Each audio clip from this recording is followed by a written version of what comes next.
Hello students, if you like my videos then please like, share and subscribe Dhaval Shah engineering.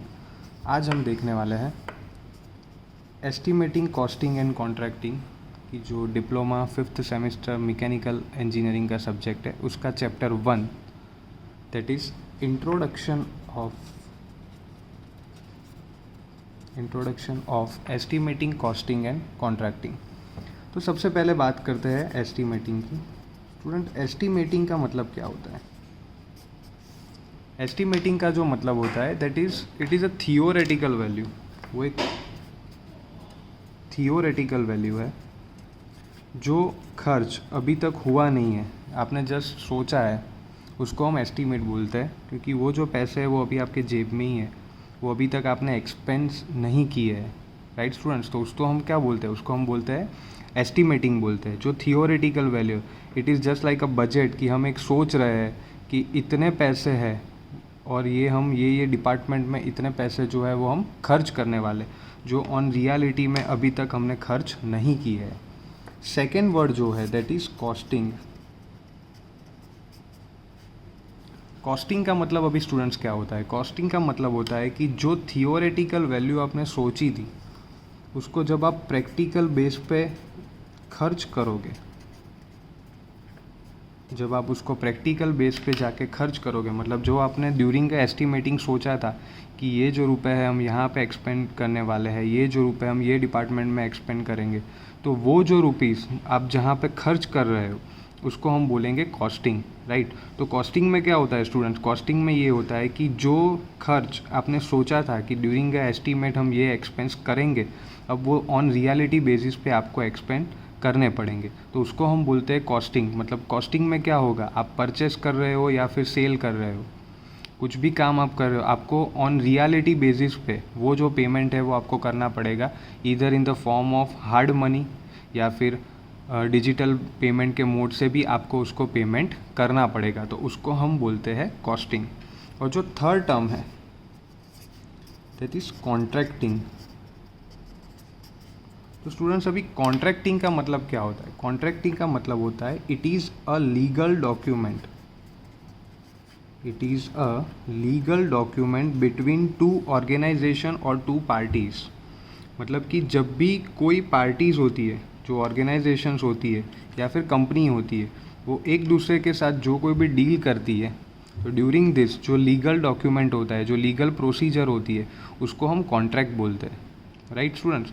Contracting का मतलब क्या होगा? Contracting का मतलब है कि जो भी एक्सपेंस किया है उसके लिए एक लीगल प्रूफ मिलेगा, एक लीगल डॉक्यूमेंट मिलेगा, जिसको हम बिल बोलते हैं, जिसको हम परचेज ऑर्डर बोलते हैं, तो वो जो है उसको हम कॉन्ट्रैक्ट बोलेंगे। तो कॉन्ट्रैक्ट में क्या होता है स्टूडेंट्स? कॉन्ट्रैक्ट में कुछ ना कुछ कंडीशंस होती है जो मेंशन की होती है बाय मैन्युफैक्चरर या फिर बायर, दोनों के बीच में थोड़ी बहुत लीगल डॉक्यूमेंट्स होते हैं, लीगल कंडीशंस होती है, जिसके हिसाब से एक कॉन्ट्रैक्ट प्रिपेयर होता है। तो वो कॉन्ट्रैक्ट पे बेसिस पे मैन्युफैक्चरर या फिर बायर या फिर सेलर, जो कोई भी है, अगर इन फ्यूचर कोई भी कॉन्ट्राडिक्स हुआ या फिर दोनों के बीच में कोई भी इश्यू हुआ, तो वो लीगल डॉक्यूमेंट के बेसिस पे उसको सॉल्व कर पाएगा। क्योंकि ये जो लीगल डॉक्यूमेंट होगा वो गवर्नमेंट प्रूफ होगा, मतलब कि गवर्नमेंट के ऑथोराइज्ड होगा, गवर्नमेंट के रूल्स के अकॉर्डिंग वो बनाया होगा, राइट?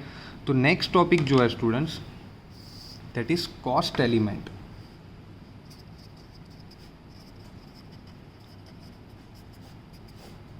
तो अभी कोई भी जो कंपनी होती है वो 3 कॉस्ट के ऊपर काम करती है। First one is material cost, second one is labour cost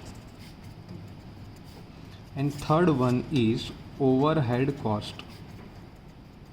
मतलब कि कोई भी कंपनी होती है उसका जो भी एस्टीमेट होता है या फिर कॉस्टिंग होता है वो 3 कॉस्ट के ऊपर होता है। First one is material cost, second one is labour cost and third one is overhead cost. तो मटेरियल कॉस्ट में क्या होता है स्टूडेंट्स? मटेरियल कॉस्ट के अंदर जो कोई भी कंपनी होती है वो जो भी प्रोडक्ट्स बनाती है उसके रिगार्डिंग जो रॉ मटेरियल्स होता है, मेनली जो रॉ मटेरियल्स होता है वो मटेरियल कॉस्ट के अंदर काउंट होता है। या फिर कंपनी के पास जो मशीनरीज होती है वो भी मटेरियल कॉस्ट के अंदर गिना जाता है, right students? Next one is labour cost.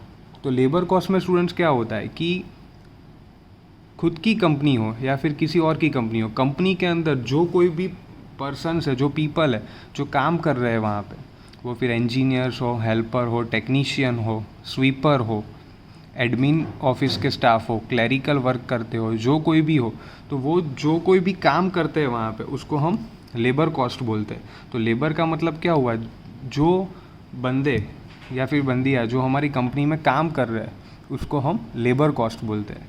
और जबकि लास्ट में है that is overhead cost. Overhead cost का मतलब क्या होता है, ओवरहेड कॉस्ट का जो मतलब होता है वो उसके नाम के अंदर ही मेंशन किया है, ओवरहेड। ओवरहेड मतलब कि एक्स्ट्रा एक्सपेंस। आपकी जो भी कंपनी है उसके अंदर जो कोई भी एक्स्ट्रा एक्सपेंसेस होता है, फॉर एग्जांपल अगर हम बात करें कि इलेक्ट्रिसिटी बिल है, टेलीफोन बिल है, या फिर इंश्योरेंस का प्रीमियम है, जेरोक्स का कोई एक्सपेंस है, अगर आपके यहाँ कोई कस्टमर बाहर गांव से आ रहा है तो उसकी जो वीआईपी गेस्ट ट्रीटमेंट होती है तो वो सब ओवरहेड एक्सपेंस में गिना जाता है। तो ये 3 टाइप के एक्सपेंस कोई भी कंपनी में प्लेस लेता है। First one is material cost, second one is labour cost and third one is overhead cost. अभी ये 3 यहाँ पे हमने क्यों समझे, क्योंकि हमारा जो सब्जेक्ट है that is estimating, costing and contracting. तो उसके अंदर जब कभी भी हमें किसी भी प्रोडक्ट की या फिर किसी भी प्रोसेस की कॉस्ट निकालनी हो, किसी भी प्रोडक्ट या किसी भी प्रोसेस की अगर हमें कॉस्ट निकालनी है तो हम ये 3 कॉस्ट को गिनेंगे। First one is material, second one is labour and third one is overhead cost. तो ये तीनों कॉस्ट मिला के हमें कंपनी की फाइनलाइज कॉस्ट मिलती है। तो ये 3 जो कॉस्ट है, मटेरियल, लेबर और ओवरहेड, वो वहाँ पे गिनी जाएगी। राइट स्टूडेंट्स, तो अभी हम आगे देखते हैं that is types of cost. अभी टाइप्स ऑफ कॉस्ट में क्या होता है, तो स्टूडेंट्स टाइप्स ऑफ कॉस्ट में होता है कि जो मटेरियल कॉस्ट अभी हमने देखा, जो मटेरियल कॉस्ट हमने देखा, वो मटेरियल कॉस्ट में भी अभी आगे 2 पार्ट हो गए। First one is direct cost and second one is indirect cost. Right students, similarly जो लेबर कॉस्ट है, तो लेबर कॉस्ट में भी 2 पार्ट होंगे। First one is direct cost and second one is indirect cost and as well as for overhead expense. तो overhead के भी students 2 part रहेंगे। First one is direct cost and second one is indirect cost. तो अब हम ये देखते हैं that is what is the meaning of direct cost and indirect cost. तो स्टूडेंट, डायरेक्ट कॉस्ट का मतलब क्या होता है? डायरेक्ट कॉस्ट का मतलब ये होता है कि आपके वहाँ पे जो भी प्रोडक्शन हो रहा है, फॉर एग्जांपल हमारी एक कंपनी है जो फ़ैन बना रही है, राइट स्टूडेंट्स। तो हमारी जो कंपनी फ़ैन बना रही है, तो फ़ैन बनाने के लिए, जब आपकी कंपनी फ़ैन बना रही है तो फ़ैन बनाने के लिए जो मेन पार्ट्स कंसीडर होंगे दैट इज़ विंग्स, उसके जो विंग्स है वो आएंगे, फिर उसका रॉड होगा जिसके ऊपर वो विथस्टैंड खड़ा है, फिर मोटर होगी जिसके ऊपर मतलब इलेक्ट्रिसिटी वहाँ पे पास होगी तो ये मोटर घूमेगी तो आपका पंखा जो है वो घूमेगा, और लास्ट में इन सबको जोड़ने के लिए हम नट एंड बोल्ट यूज़ करते हैं। राइट स्टूडेंट्स, तो इसके अंदर क्या होता है, जो विंग है, राइट, जो विंग्स है उसको हम बोलेंगे डायरेक्ट मटीरियल, मोटर है उसको भी हम क्या बोलेंगे, डायरेक्ट मटेरियल, रॉड है उसको भी हम डायरेक्ट मटेरियल बोलेंगे, बट नट एंड बोल्ट है उसको हम इनडायरेक्ट मटेरियल गिनेंगे। तभी ये क्यों हुआ वो हम देखते हैं। राइट, डायरेक्ट मटेरियल का मतलब क्या होता है, जब इन तीनों में से किसी का भी रेट इंक्रीज या डिक्रीज हुआ, मतलब कि विंग्स है, रॉड है या मोटर है, इनमें से किसी का भी रेट इंक्रीज या डिक्रीज होगा तो आपकी फ़ैन की जो प्राइस है वो अप एंड डाउन हो जाएगी। मतलब कि अगर इन तीनों में थोड़ा सा भी चेंज आया तो that will directly affect to cost of your fan और cost of your product. But जो इनडायरेक्ट मटीरियल है that is nut and bolt, उसमें क्या होता है कि अगर इसके अंदर आप बढ़ाव या चढ़ाव करोगे, मतलब कि इंक्रीज़ और डिक्रीज़ करोगे, तो उससे आपकी प्रोडक्ट पे कुछ फ़र्क नहीं पड़ता है। क्यों नहीं पड़ता है? क्योंकि नट और बोल्ट जो होता है उसकी कीमत 1 रुपया या 2 रुपये ही होती है। तो उसके कारण क्या होता है, आपके फाइनलाइज प्रोडक्ट में उतना फ़र्क नहीं पड़ेगा अगर इसके भाव में आपने इंक्रीमेंट या डिक्रीमेंट किया। बट अगर आपने विंग्स के भाव में कुछ चेंज कर दिया, मोटर के भाव में चेंज कर दिया, तो क्या होगा, आपकी जो फाइनल प्रोडक्ट है, जो आपका फाइनल फैन है, उसमें डेफिनेटली चेंज आ जाएगा। तो डायरेक्ट मटेरियल हम किसको बोलेंगे, जो मटेरियल के रेट में अगर आपने इंक्रीज़ या डिक्रीज़ किया, मतलब कि उसको बढ़ाया या कम किया, तो आपकी फाइनलाइज प्रोडक्ट में अगर चेंज आ जाएगा तो उसको हम बोलेंगे डायरेक्ट मटेरियल। इनडायरेक्ट किसको बोलेंगे, अगर जिसका भाव आपने ज़्यादा या कम किया तो उससे आपकी फाइनलाइज प्रोडक्ट में कुछ फ़र्क नहीं पड़ेगा, तो उसको हम बोलेंगे इनडायरेक्ट मटेरियल, राइट। तो now we will discuss this same thing for labour cost. Labour cost में डायरेक्ट कॉस्ट और इनडायरेक्ट देखेंगे। तो अभी लेबर में क्या होता है स्टूडेंट्स, लेबर के अंदर अगर हम बात करें तो अगर हमने ऐसा गिन लिया कि जिसकी सैलरी कम है, जिसकी सैलरी कम है वो डायरेक्ट है, सॉरी जिसकी सैलरी कम है वो इनडायरेक्ट है, और जिसकी सैलरी ज़्यादा है वो डायरेक्ट है, तो वो गलत है, ऐसा नहीं है, राइट। डायरेक्ट लेबर में हम किसको गिनेंगे, तो अगर हमारे यहाँ कोई इंजीनियर है तो उसको हम डायरेक्ट में गिनेंगे। मीनवाइल अगर हमारे यहाँ टेक्नीशियन है तो उसको भी हम डायरेक्ट में गिनेंगे। अगर हमारे यहाँ कोई हेल्पर है तो उसको भी हम डायरेक्ट में गिनेंगे। अगर हमारे यहाँ कोई स्वीपर है तो उसको भी हम डायरेक्ट में गिनेंगे, राइट। तो फिर इनडायरेक्ट में हम किसको गिने, तो जो कॉन्ट्रैक्ट बेसिस वर्कर है, कॉन्ट्रैक्ट बेसिस वर्कर है, या फिर एडिशनली आप किसी क्रेन ड्राइवर को बुलाते हो to transport for a transportation of your material और एनी एक्सेट्रा थिंग्स, तो उसको हम इनडायरेक्ट बोलते हैं। तो अब इन दोनों में डिफरेंस क्या है वो हमें समझना है। जो वर्कर आपके वहाँ परमानेंट काम करते हैं, मतलब कि आपको पता है कि इसको हमें हर महीने इतनी सैलरी देनी है, तो उसको हम डायरेक्ट लेबर बोलेंगे। फिर उसकी सैलरी ज़्यादा हो या फिर उसकी सैलरी कम हो, वो वहाँ पे मैटर नहीं करता है। वहाँ पे क्या मैटर करेगा, जो वर्कर आपके वहाँ परमानेंट काम कर रहा है उसको हम डायरेक्ट लेबर बोलेंगे, और जो वर्कर आपके वहाँ कॉन्ट्रैक्ट बेसिस पे काम कर रहा है, जो वर्कर आपके वहाँ कॉन्ट्रैक्ट बेसिस पे काम कर रहा है उसको हम इनडायरेक्ट वर्कर बोलेंगे, मतलब कि इनडायरेक्ट लेबर बोलेंगे। कॉन्ट्रैक्ट बेसिस मतलब क्या होता है, कई बार सीज़न में आपका जो सेलिंग है वो बढ़ जाता है, तो उस वक्त क्या होता है कि आपको एडिशनली वर्कर बुलाने पड़ते हैं, तो उसके लिए आप जब कॉन्ट्रैक्ट बेसिस वर्कर जो बुलाते हो उसको हम इनडायरेक्ट वर्कर यानी कि इनडायरेक्ट लेबर कहेंगे।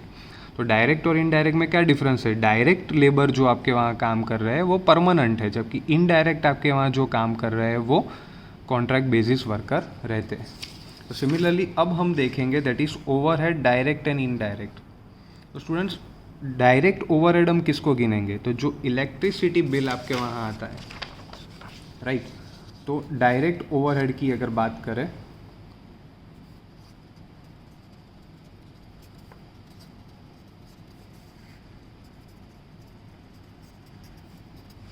यस, तो डायरेक्ट ओवरहेड की अगर बात करें तो उसमें आएगा electricity bill, telephone bill, insurance का प्रीमियम। तो ये सब जो कॉस्ट है इसको हम गिनेंगे डायरेक्ट ओवरहेड में। जबकि इनडायरेक्ट ओवरहेड में क्या आएगा, तो वीआईपी गेस्ट ट्रीटमेंट, फिर ट्रैवलिंग अलाउंस, मतलब कि आपके जो सेल्स एम्प्लॉयज़ है वो बाहर जाते हैं तो आप उसको ट्रैवलिंग अलाउंस दोगे, या फिर कई बार फ़्लाइट की टिकट्स भी आपको देनी पड़ेगी, तो उसको हम इनडायरेक्ट ओवरहेड गिनेंगे, राइट। तो डायरेक्ट ओवरहेड किसको गिनेंगे, कि जो कंपनी को पता है कि ये जो कॉस्ट है वो हमें हर महीने गिननी तो है, बट उसका क्या रेट होगा वो कंपनी को पता नहीं है, इलेक्ट्रिसिटी बिल क्या आएगा वो कंपनी को पता नहीं है, बट उन कंपनी को पता है कि ये एक ओवरहेड एक्सपेंस है जो हमें देना है, राइट। तो ये डायरेक्ट ओवरहेड के एग्जांपल है। इनडायरेक्ट में क्या आएगा, तो वीआईपी गैस ट्रीटमेंट वगैरह वो सब इनडायरेक्ट में आएगा, right. If you like my videos then please like, share and subscribe Dhaval Shah engineering. Thank you.